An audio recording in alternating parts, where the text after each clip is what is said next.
মৃত্যু যখন উপস্থিত হয়ে যায় তখন তিনটা সূরত তৈরি হয়। এক নাম্বার, কেউ কেউ তওবা করতে চায় যে আল্লাহ আমাকে একটু তওবা করার সুযোগ দেন না।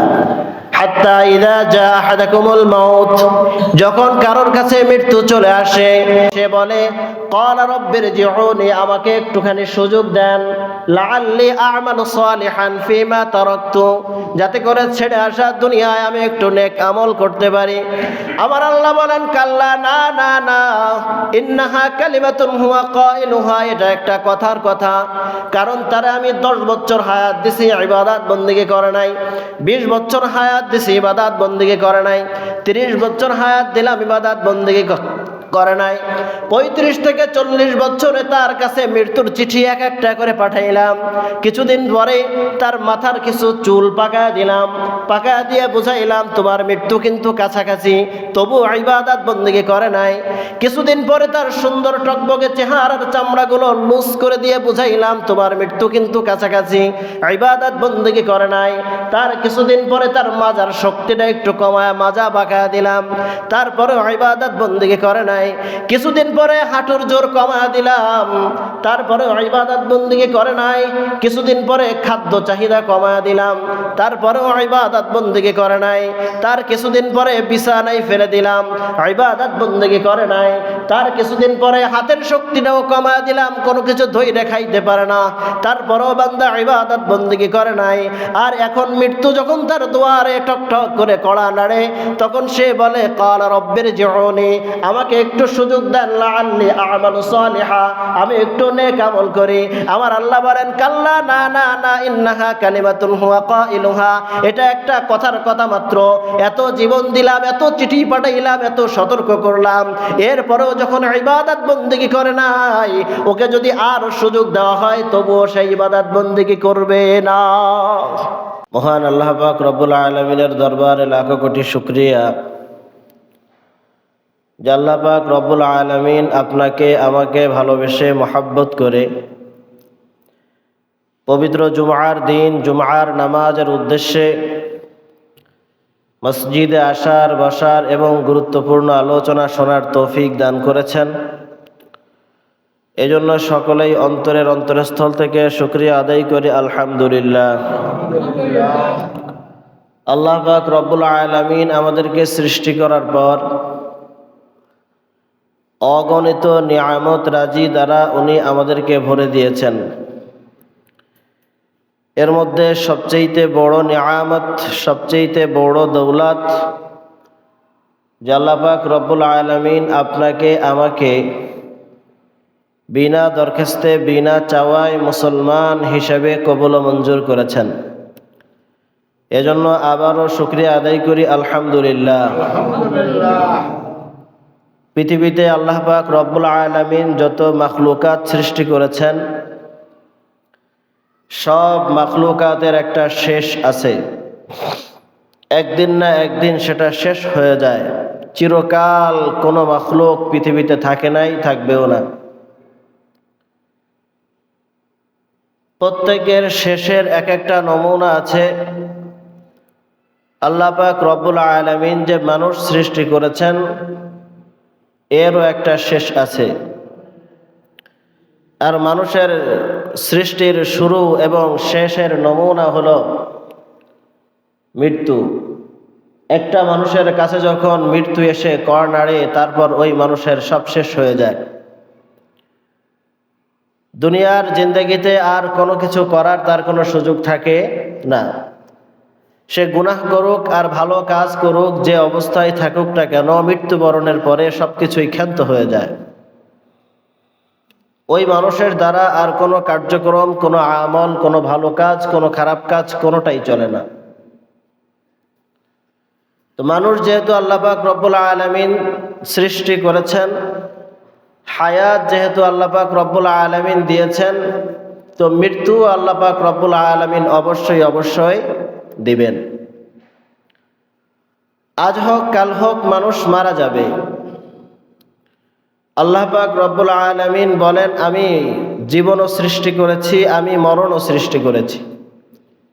খলাকাল মাউতা ওয়াল হায়াত, আমি মৃত্যু এবং জীবন দুটোই সৃষ্টি করেছি। আইয়ুকুম আহসানু আমালা, এটা দেখার জন্য যে কোন ব্যক্তি একটু ভালো কাজ করে। জীবন আগে সৃষ্টি করেছেন, তারপর মৃত্যু সৃষ্টি করেছেন, অর্থাৎ একজন মানুষের আগে জীবন আসে, তারপর তার মরণ আসে। কিন্তু আল্লাহ পাক রব্বুল আলামিন সূরাতুল মুলকের 2 নম্বর আয়াতে বলেন, খলাকাল মাউতা ওয়াল হায়াতা লিয়াবলুয়াকুম। আগে মৃত্যুর কথা আনছে, পরে হায়াতের কথা আনছে। তার মানে এটা স্মরণ করা দিচ্ছে যে মৃত্যু কত অবধারিত জিনিস। তুমি বিশ্বাস করোই আর নাই করো, তোমার ইচ্ছা থাকুক আর নাই থাকুক, তুমি মরতে চাও আর নাই বা চাও, মৃত্যু তোমার দুয়ারে আসবেই আসবে। তো কেন তাহলে সৃষ্টি করেছেন আমাদের জীবন?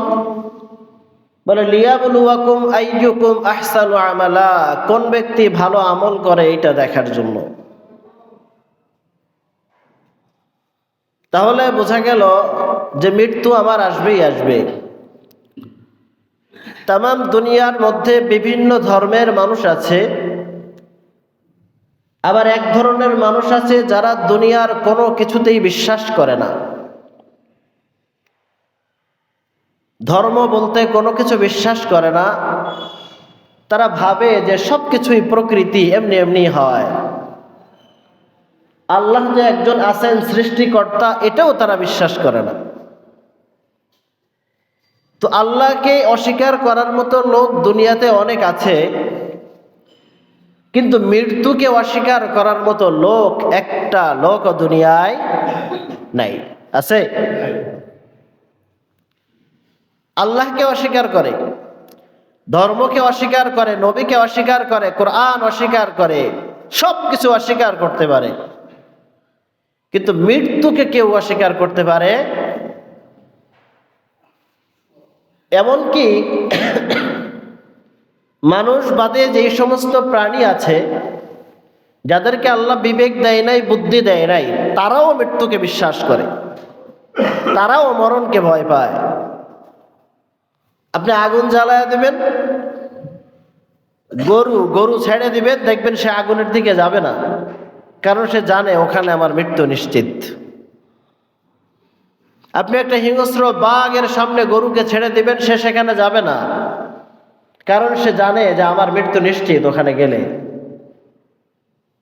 আপনি হিংস্র বাঘকেই আগুনের মধ্যে ফেলে দেন, ওখান থেকে লাফ দিয়ে বের হয়ে আসবে, কারণ সেও জানে যে হাজারো প্রাণীর মৃত্যু আমার হাতে থাকলেও এখানে আমার মৃত্যু নিশ্চিত। এজন্য মৃত্যুকে কেউ অস্বীকার করতে পারে না। মরণ আসবেই আসবে, মৃত্যু হবেই হবে। কিন্তু আমরা মানুষ যারা আছি, তারা সর্বদাই মৃত্যু থেকে দূরে থাকার চেষ্টা করি। আমাদের আচার আচরণ, আমাদের আমল আখলাক, আমাদের চাল চলন, আমাদের কথাবার্তা সবকিছুই প্রমাণ করে যে আমরা মৃত্যু বিশ্বাস করি না, আমাদের মৃত্যু হবে না এরকম মনে হয়। বাঁচার আকুতি আমরা সবাই করি, বাঁচতে চাই, একটু কিছু হলেই সিঙ্গাপুরে চলে যায়, একটু কিছু হলেই ভালো কোনো হসপিটালে চলে যায়। কেন? একটুখানি বাঁচার আশা। কিন্তু আল্লাহ পাক রব্বুল আলামিন সূরাতুল জুমআর 8 নম্বর আয়াতে বর্ণনা করেন, কুল ইন্নাল মাউতাল্লাযী তাফিররুনা মিনহু ফাইন্নাহু মুলাকীকুম। হে নবী, আপনি বলে দেন, তারা যেই মৃত্যু থেকে পালায়, মৃত্যু থেকে ভাগে, ওই মৃত্যুই তাদের সাথে সাক্ষাৎ করবে। অর্থাৎ তুমি বাঁচার জন্য পৃথিবীর যেই প্রান্তে যাও না কেন, যেখানেই তোমার মৃত্যু লেখা আছে, ওখানেই মৃত্যু তোমার সাথে সাক্ষাৎ করবে। তুমি বাঁচার জন্য যতই চেষ্টা করো না কেন, মৃত্যু থেকে তুমি যত পালাও না কেন, তোমার এই পালানো কোনো কাজে আসবে না, তোমার এই পালানো কখনো তোমাকে বাঁচাতে পারবে না। মৃত্যুর সময় যখন হয়ে যাবে, তুমি যতই পালাও না কেন, মৃত্যু তোমার সাথে সাক্ষাৎ করবে। তুমি যে মৃত্যুর সাথে সাক্ষাৎ করবে তা নয়, এজন্য সূরা আহজাবের ৮ নম্বর আয়াতে আল্লাহ পাক রব্বুল আলামিন বলেন, কুল লা ইয়ানফাকুমুল ফিরার ইন ফারারতুম মিনাল মাউত। হে নবী, আপনি আপনার উম্মতদেরকে বলে দেন, লা ইয়ানফাকুমুল ফিরার, তোমার এই পালানোটা কোনো কাজে আসবে না। ইন ফারারতুম মিনাল মাউত, যদি পালানোটা হয় মৃত্যুর ভয়ে, অর্থাৎ মৃত্যুর ভয়ে তুমি পালিয়ে যেখানেই যাও না কেন মৃত্যু তোমাকে গ্রাস করে নেবে।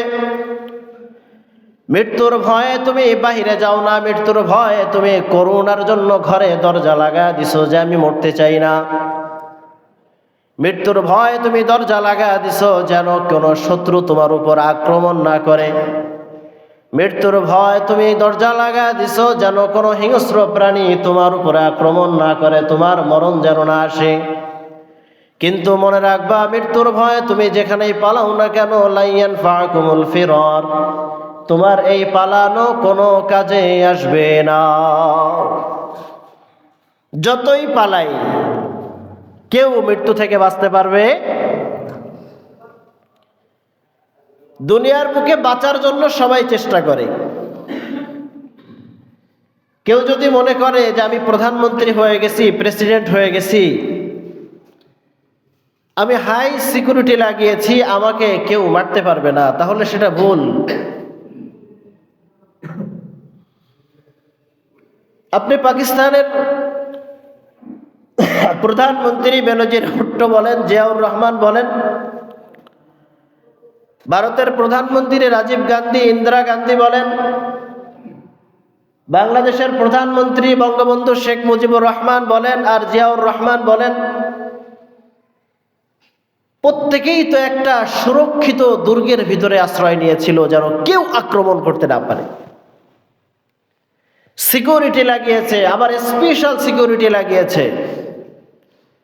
নৌবাহিনী বলেন, সেনাবাহিনী বলেন, বিমান বাহিনী বলেন, বিজিবি বলেন, পুলিশ বলেন, র্যাব বলেন, আনসার বলেন, গণভবনের চতুর্পাশে তারা বেষ্টন করে রেখেছে যেন কেউ আক্রমণ করতে না পারে। এরপরে আবার সিসি ক্যামেরা লাগিয়েছে যেন দূর থেকে দেখা যায় যে কে আসতেছে। সর্বশেষ মানুষ তো নাফরমানি করতেই পারে, মানুষ তো বেঈমানি করতেই পারে, মানুষের উপরে বিশ্বাস নাই, এই জন্য প্রশিক্ষণ প্রাপ্ত কুকুর রাখা হয়েছে। যে পোষা প্রাণী, অবুঝ প্রাণী, সে কুকুর হতে পারে কিন্তু বেঈমান না। এখানে একটা জিনিস বোঝা যায়, দুনিয়াতে আল্লাহ পাক রব্বুল আলামিন চোখ খুলে দেখিয়ে দিচ্ছেন। পবিত্র কুরআনুল কারীমে আল্লাহ বলেন, উলাইকা কাল আনআম বাল হুম আদাল, ওরা চতুষ্পদ জন্তু, শুধু তাই নয় বরং তার চেয়েও নিকৃষ্ট। কারা? যারা নাফরমান, যারা বেঈমান, যারা আল্লাহ পাক রব্বুল আলামিনের সাথে ওয়াদা খেলাফ করে। ওই যে রূহের জগতে আমরা ওয়াদা করে আসছি না, আল্লাহ জিজ্ঞাসা করেছিলেন, আলাস্তু বিরাব্বিকুম ক্বালু বালা, আমাদেরকে যখন জিজ্ঞাসা করেছিলেন আমি কি তোমাদের রব, সবাই স্বীকার করেছে হ্যাঁ। তো রব বলে যখন স্বীকার করেছি তখন রবের প্রত্যেকটা বিধান মেনে নেওয়া আমার জন্য ফরজ হয়ে গেছে। কিন্তু মানুষ আমরা এসে অস্বীকার করি, বেঈমানি করি, নাফরমানি করি।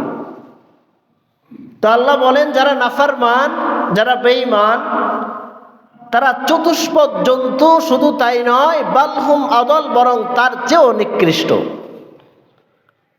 তো এই দৃষ্টান্ত কেমন জানি আমরা দেখতে পাই যে মানুষ নাফরমানি করতে পারে, কিন্তু মানুষের প্রতি মানুষের বিশ্বাস উঠে গেলেও কুকুরকে মানুষ বিশ্বাস করছে। ঠিক এই মুহূর্তে এই মানুষের চাইতেও কুকুর শ্রেষ্ঠ। যে মানুষের উপর থেকে বিশ্বাস উঠে যায়, যে মানুষ বেঈমান, যে মানুষ নাফরমান, যে মানুষ চগলখোর, ওই মানুষের থেকেও আমাদের কাছে একটা কুকুর শ্রেষ্ঠ। তো আল্লাহ তাই বলেছেন যে উলাইকা কাল আনআম বাল হুম আদাল, নাফরমান কেউ যদি হয় সে কুকুরের চাইতেও নিচে নেমে যায়। তো বলছিলাম যে নিরাপত্তার এই চাদর বেষ্টন করে রেখেছে। যত প্রকার নিরাপত্তা আছে সব নিরাপত্তার চাদর বেষ্টন করে রেখেছে, তারপরেও কি এরা বাঁচতে পেরেছে? বঙ্গবন্ধু শেখ মুজিবুর রহমানকে হত্যা করা হয়েছে না? জিয়াউর রহমানকে হত্যা করা হয়েছে না? বেনজির ভুট্টোকে হত্যা করা হয়েছে না? রাজীব গান্ধী বলেন, ইন্দিরা গান্ধী বলেন, সব হত্যার শিকার। অথচ এদের ছিল সিকিউরিটি, হাজারো নিরাপত্তার চাদর। কিন্তু মৃত্যু কোনো নিরাপত্তার চাদর মানে না। মৃত্যু যে যেখানেই যাক না কেন, যে যেখানেই লুকাক না কেন, যে যতই নিরাপত্তা অর্জন করুক না কেন, মৃত্যুকে ঠেকানোর মতো কোনো সিকিউরিটি পৃথিবীতে তৈরি হয় না। আইসিইউতে কাউকে ঢুকতে দেওয়া হয় না, গ্লাস মেরে দেওয়া হয় চতুর্পাশ দিয়ে, কিন্তু সেখানেই মৃত্যু সবচেয়ে বেশি আনা দেয়। এজন্য আল্লাহ পাক রব্বুল আলামিন পবিত্র কালামের মধ্যে ইরশাদ করেন, আইনামা তাকুনু ইউদরিকুমুল মাউত, তুমি যেখানেই থাকো না কেন মৃত্যু তোমাকে গ্রাস করে নিবে। ওয়ালাউ কুনতুম ফি বুরুজিম মুশাইয়াদা, যদিও তুমি সুরক্ষিত কোনো দুর্গের মধ্যে নিজেকে রেখে দাও, যতই সুরক্ষিত দুর্গের মধ্যে নিজেকে রাখো না কেন, মৃত্যু তোমাকে হানা দিবেই দিবে। মৃত্যু থেকে বাঁচার কোনো রাস্তা নাই। তাহলে বোঝা গেল মৃত্যু আসবেই আসবে। এজন্য পবিত্র কালামের মধ্যে আল্লাহ পাক রব্বুল আলামিন ইরশাদ করেন, উ'বুদু রাব্বাকা হাত্তা ইয়াতিয়াকাল ইয়াকিন, মৃত্যু আসার আগ পর্যন্ত তুমি তোমার রবের ইবাদত বন্দেগী করো। এখানে আল্লাহ পাক রব্বুল আলামিন বলেন হাত্তা ইয়াতিয়াকাল ইয়াকিন, বলে নাই হাত্তা ইয়াতিয়াকাল মাউত, বরং ইয়াকিন শব্দ বুঝিয়েছেন ইয়াকিন। অর্থাৎ এই ইয়াকিন শব্দ দ্বারা মুফাসসিরিন ইকরাম বলেন, ইয়াকিন বলার কারণ হলো পৃথিবীর বুকে সব কিছু অস্বীকার করার মতো বস্তু থাকলেও মৃত্যুকে অস্বীকার করার মতো কোনো মাখলুক তামাম দুনিয়ায় কোনোটাই সৃষ্টি হয় নাই। অতএব মৃত্যু এমন একটা জিনিস যে ঈমান নাই, আল্লাহকে বিশ্বাস করে না, রাসূলকে বিশ্বাস করে না, কোরআনকে বিশ্বাস করে না, কিন্তু মৃত্যুকে সবাই বিশ্বাস করে, যেহেতু প্রত্যেকটা মানুষের হৃদয়ে গাথা বিশ্বাস করার একটা জিনিস। এই জন্য মাউতকে আল্লাহ পাক রব্বুল আলামিন ইয়াকিন বলে ব্যক্ত করেছেন। হযরত আবু বকর সিদ্দিক রাদিয়াল্লাহু তাআলা আনহু বলেন, কুল্লু ইমরিইন মুসাব্বাহুন ফি আহলিহি ওয়াল মাউতু আদনা মিন শিরাকি না'লিহি, প্রত্যেকটা মানুষ হাসে খেলে জীবন কাটায়, স্বাচ্ছন্দ্যে জীবন কাটায়, মনের সুখে জীবন কাটায়, পরিবারের সাথে আনন্দে আনন্দে জীবন কাটায়।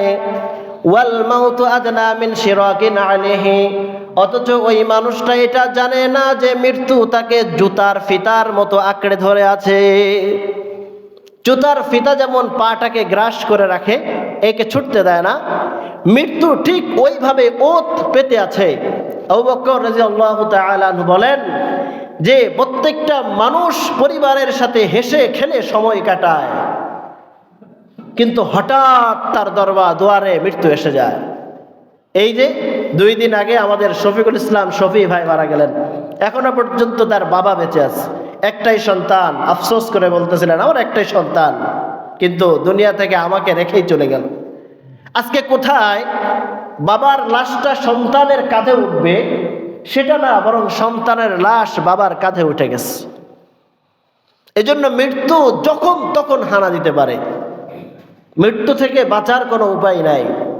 এজন্য মৃত্যু থেকে বাঁচার রাস্তা না খুঁজে মৃত্যুর জন্য কিছু সংগ্রহ করা দরকার, কিছু পাথেও সংগ্রহ করা দরকার। মৃত্যু তো আসবেই, তাহলে প্রস্তুতি নেই। কারণ আল্লাহ রাসূল সাল্লাল্লাহু আলাইহি ওয়াসাল্লাম বলেন, তুহফাতুল মুমিনিল মাউত, মৃত্যু মুমিনের কাছে উপহার হয়ে আসে। উপহার কি হয়ে আসে? উপহার হয়ে আসে। মুমিন কখনো মৃত্যুকে ভয় পায় না, বরং মুমিন সর্বদাই মৃত্যুর জন্য প্রস্তুতি নিয়ে থাকে যে কখন আমি আমার রব্বে কারীমের সাথে সাক্ষাৎ করব, কখন আল্লাহ পাক রব্বুল আলামিনের রেখে দেওয়া জান্নাতি অমীয় সুধা আমি পান করব। কিন্তু মৃত্যুকে ভয় পায় নাফরমান। এজন্য পবিত্র কালামের মধ্যে মৃত্যু যখন উপস্থিত হয়, মৃত্যুর যন্ত্রণা যখন শুরু হয়, তো আল্লাহ পাক রব্বুল আলামিন বলেন তখন 3টা সূরত তৈরি হয় মানুষের মধ্যে। কয়টা? মৃত্যু যখন উপস্থিত হয়ে যায় তখন তিনটা সূরত তৈরি হয়। এক নাম্বার, কেউ কেউ তওবা করতে চায় যে আল্লাহ আমাকে একটু তওবা করার সুযোগ দেন না। হাত্তা ইযা জা আহাদাকুমুল মাউত, যখন কারোর কাছে মৃত্যু চলে আসে সে বলে ক্বালা রাব্বিরজিউনি, আমাকে একটুখানি সুযোগ দেন, লাআল্লি আ'মালু সালিহান ফীমা তারাকতু, যাতে করে ছেড়ে আসা দুনিয়ায় আমি একটু নেক আমল করতে পারি। আমার আল্লাহ বলেন কাল্লা, না না না, ইন্নাহা কালিমাতুন হুয়া কাইলুহা, এটা একটা কথার কথা, কারণ তারা আমি 10 বছর হায়াত দিছি, ইবাদত বন্দেগী করে নাই। 20 বছর হায়াত দিছি, ইবাদত বন্দেগী করে নাই। 30 বছর হায়াত দিলাম, ইবাদত বন্দেগী করে নাই। 35 থেকে 40 বছরে তার কাছে মৃত্যুর চিঠি এক একটা করে পাঠাইলাম।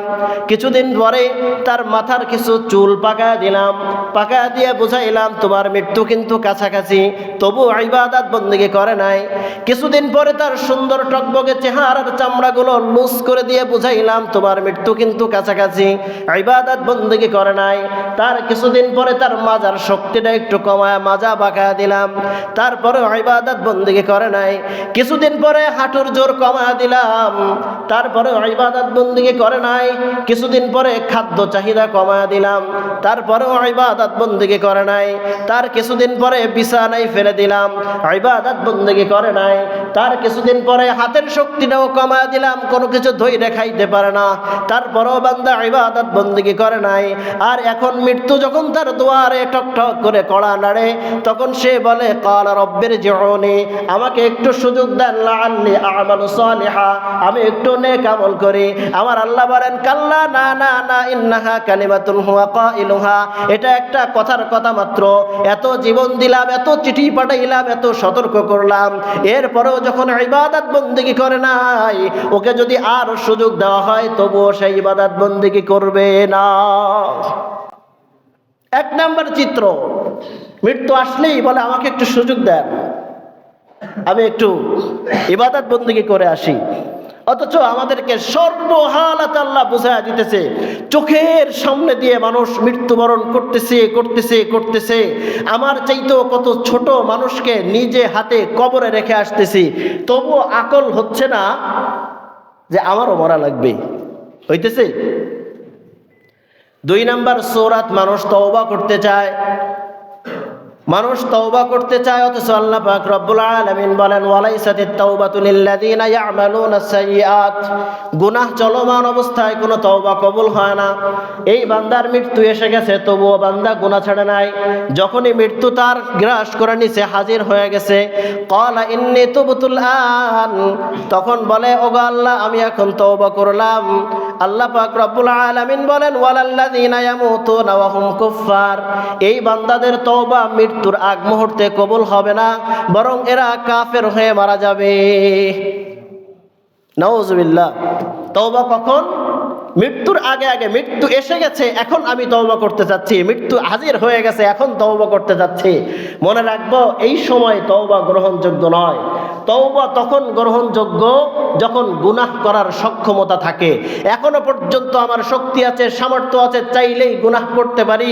আল্লাহ তোমার কাছে আমি খাস দিলে তওবা করতেছি, আর কোনো গুনাহ আমি করব না, তুমি আমাকে মাফ করে দাও, তখন আল্লাহ মাফ করে দেয়।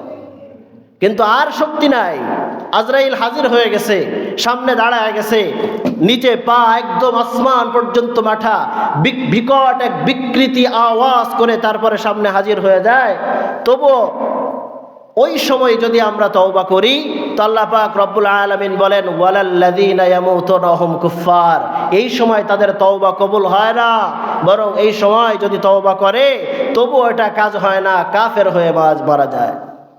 এই জন্য তওবা আজকে থেকেই, এখন থেকেই তওবা, যে আর কোনোদিন গুনাহ করব না। করবো তো ইনশাআল্লাহ।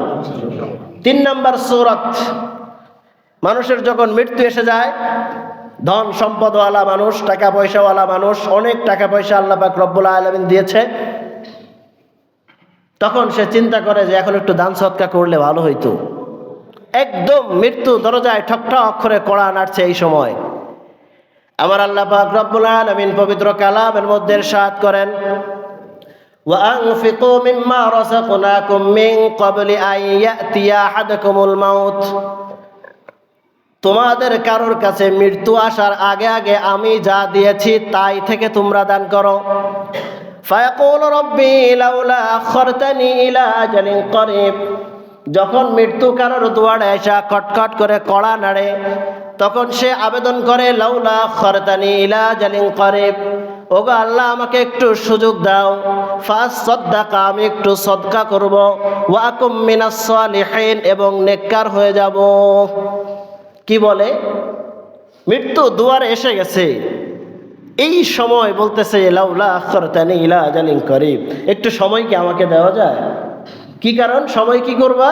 কয় ফাসাদ্দাকা ওয়া আকুম মিনাস সালিহিন, অনেক টাকা পয়সা তো আমাকে দিছিলা, সদকা তো করা হয় নাই, এখন যাই একটু সদকা করে আসি, ওয়া আকুম মিনাস সালিহিন, আর নিজেকে একটু ভালো ভালো বানায় আসি, একটু নেককার বানায় আসি। আল্লাহ পাক রব্বুল আলামিন বলেন, ইন্নাল্লাহা লা ইউআখিরু নাফসান ইযা জাআ আজালাহুম, আল্লাহ পাক রব্বুল আলামিন মৃত্যু যখন হাজির হয়ে যায় তখন আর কাউকে এক মুহূর্ত সুযোগ দেয় না। দেয়? এখন হাজারও যদি চাই সুযোগ হবে? ওয়ালাকিন ইউআখিরুহুম ইলা আজালিন মুসাম্মা হাত্তা ইযা জা আহাদাহুমুল মাউত, ইযা জা আজালুহুম লা ইস্তাখিরুনা সাআতাও ওয়া লা ইস্তাকদিমুন। আল্লাহ পাক রব্বুল আলামিন বলেন, ছোট হোক বড় হোক, লম্বা হোক খাটো হোক, একটা হায়াত তোমাদেরকে দিয়েছি, একটা অবকাশ তোমাদেরকে দিয়েছি, এই অবকাশের মধ্যে যত আমল করার সব করে নিবা। হাত্তা ইযা জা আজালুহুম, যখন তোমাদের মৃত্যু চলে আসবে, লা ইস্তাখিরুনা সাআতাও ওয়া লা ইস্তাকদিমুন, একটা মুহূর্ত আগানো হবে না, একটা মুহূর্ত পিছানো হবে না। আজরাইলকে আদেশ করা হবে তো মালাকুল মাউত তোমার জান সাথে সাথে কবজ করে নেবে। এক মুহূর্ত এদিকেও যাবে না, এক মুহূর্ত ওদিকেও যাবে না। মুহূর্ত বুঝি তো, এক সেকেন্ডকে কয়েক হাজার ভাগ করলে মনে হয় একটা মুহূর্ত তৈরি হয়, একদম খুব সামান্য। আল্লাহ বলেন, এতটুকু সময় পরিমাণ আজরাইল তোমাকে সময় দিবে না। অতএব যা করার মৃত্যুর আগে। আল্লাহ বলেন, ওয়ানফিকু মিম্মা রাযাকনাকুম মিন ক্বাবলি আন ইয়াতি আহাদাকুমুল মাউত, আমার দেওয়া সম্পদ থেকে মরণের আগেই করে যাও। কে বলছেন এ কথা? কে বলছেন? আমরা মরণের আগে করি না, বরং মরণের পরে সন্তানরা করবে এই আশায় রেখে যাই। এটা কখনো সম্ভব না। আল্লাহ আপনাকে আমাকে সতর্ক করছে, যা করার তুমি তোমারটা মরণের আগে করো। মরণ আসার পরে তোমার জন্য আর কেউ কাঁদবে না, মরণ আসার পরে তোমার জন্য আর কেউ দিবে না। হয়তোবা তুমি মরার 3 দিন পরে একটা ডাইল ভাত দিয়ে দিবে, 40 দিন পরে আর একটা পাতলা খিচুড়ি দিয়ে দিবে, এরপরে প্রথম বছর তোমাকে একটু স্মরণ করবে, দ্বিতীয় বছর হয়তো করলে করবে, না করলে নাই, তৃতীয় বছরের থেকে তুমি তাদের অন্তর থেকে উধাও হয়ে যাবে, কোনো খবর নাই। এমনও হবে সন্তানরা তোমার কবর ভেঙ্গে তারপরে তোমার কবরের উপরে ভিট করবে, এমনও হবে। এজন্য যা করার তুমি নিজে করো। হাদিসের মধ্যে আল্লাহ রাসূল সাল্লাল্লাহু আলাইহি ওয়াসাল্লাম বলেন, ইযা মাতাল ইনসান, যখন কোনো মানুষ মারা যায়, ইনকাতা আনহু আমালুহু, তার সমস্ত আমলের দরজাগুলো বন্ধ হয়ে যায়। মরার পরে আমলের সুযোগ থাকে? যদি বলি নামাজ আদায় করব, সুযোগ আছে। যদি বলি জিকির করব, যদি বলি কোরআন তেলাওয়াত করব, যদি বলি রোজা রাখবো, যদি বলি দান করব, যদি বলি সদকা করব, যদি বলি জনকল্যাণমূলক কাজ আমি এখন করব, সম্ভব? সমস্ত আমলের দরজা বন্ধ। 3টা দরজা খোলা থাকে।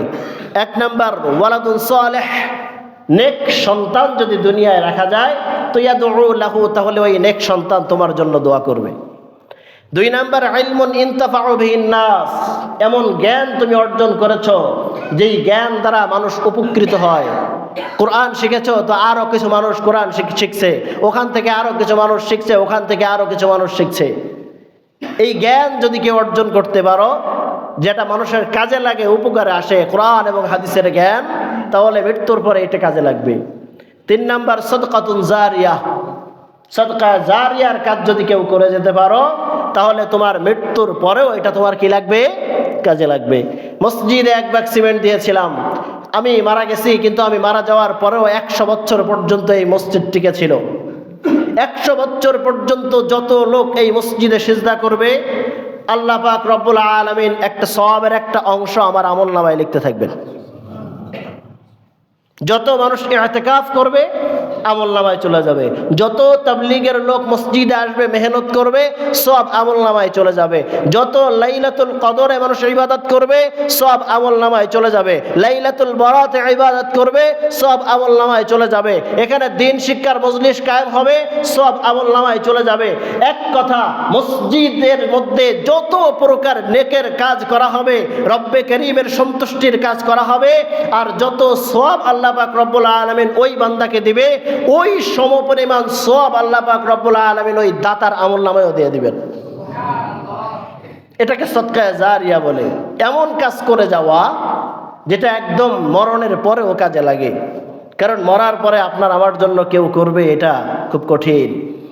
এজন্য তো মানুষ আশ্চর্য হবে যখন তার হাতে আমলনামা পেশ করা হবে, অসংখ্য ইতিকাফের সওয়াব লেখা থাকবে, অসংখ্য সিজদার সওয়াব লেখা থাকবে, হাজার হাজার বছর রাত্রে ইবাদত করছে এমন সওয়াব লেখা থাকবে, লাইলাতুল বরাতে ইবাদত করছে সওয়াবগুলো লেখা থাকবে।